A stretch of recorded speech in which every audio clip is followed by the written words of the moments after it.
Go out and taste it and touch it and smell it and feel it. And if it's good, do it again. If you don't like it, don't do it again. This is an opportunity to experience the planet.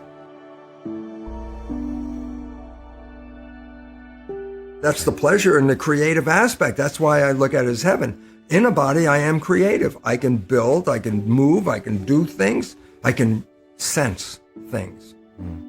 And as I realized, oh my God, we came here to taste the chocolate. We came here to see those sunsets.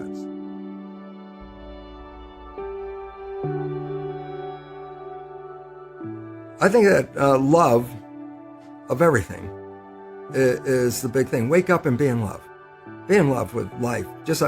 The idea of living on this planet. I have a chance, like not a lot of people don't have it. I travel around the world. I've seen so many different countries. I've seen this planet in so many beautiful ways. And I've come to another understanding in my life, which is my understanding from a biological point of view. And that is, I perceive this planet as heaven. That we were born into heaven. We don't die and go to heaven. We come into heaven. In other words, I recognize something I never knew as a biologist until I started to understand the nature of how the brain, the membrane of the cell work. I didn't believe in spirituality. I was, genes, proteins, cells, that's all machines and stuff like that. I since have seen the mechanism where our identity is not even in here. Our identity is a broadcast. I have receptors, you have receptors for an identity. No two people have the same set. They're called self-receptors of all. That's a hell of a name. Self-receptors, receivers of self. Well, it is. It's a broadcast. My identity is picked up on the surface of my cells. I have these antennas, like a combination lock. You have a set on your cells, but we don't have the same set. We may have some overlap, but not the same set. No two people have the same set, meaning I can't take cells or organs out of my body and put it in anybody else because they have a different self. And the immune system will eliminate it. I said, well, where's the self? The immune system recognizes it. It's these receptors. I said, what if you take these receptors off? I said, well, then it's a generic human cell. It's going to anybody. But when the self-receptors are on, it's a unique human cell. It's an individual. I said, yeah, but the receptors, we were counting those as what makes us different. I go, they're antennas. They receive a signal from the environment. So my identity is something being picked up from the environment played through my cells. If I die, which is the thing that really hit me, I said, well, the cells and the receptors are gone. Yeah, but the broadcast is still here. The broadcast. So if another embryo shows up in the future with the same combination, then I'd be back on the air again, but in a different body. Okay.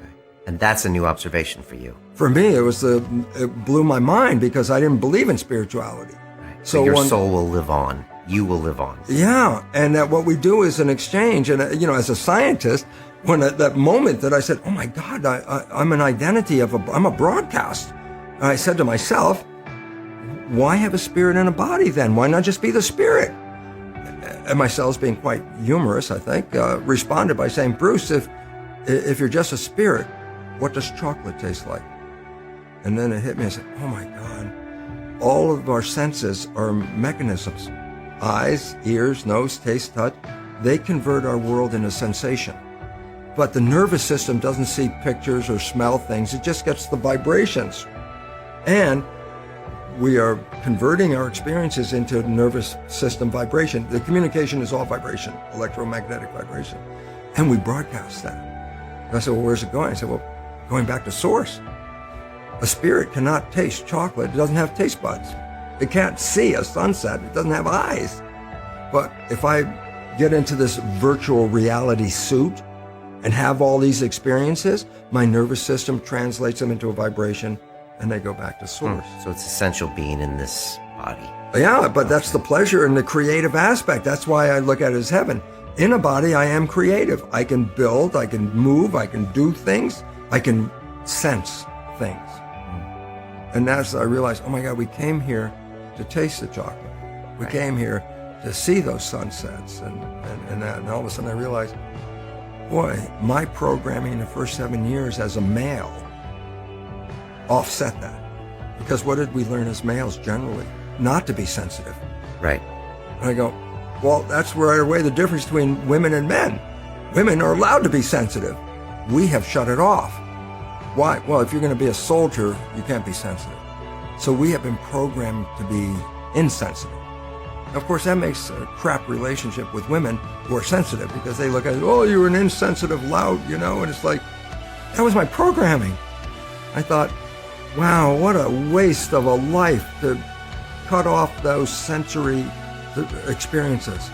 And so one of the things I learned after, the cells taught me was go out and taste it and touch it and smell it and feel it. And if it's good, do it again. If you don't like it, don't do it again. This is an opportunity to experience the planet. And most of us shut off our experiences of programming. So you deprogrammed that, and now you're out there feeling and enjoying it and having options. If I don't like it, well, damn it, I'm not doing it again either. So I have choices.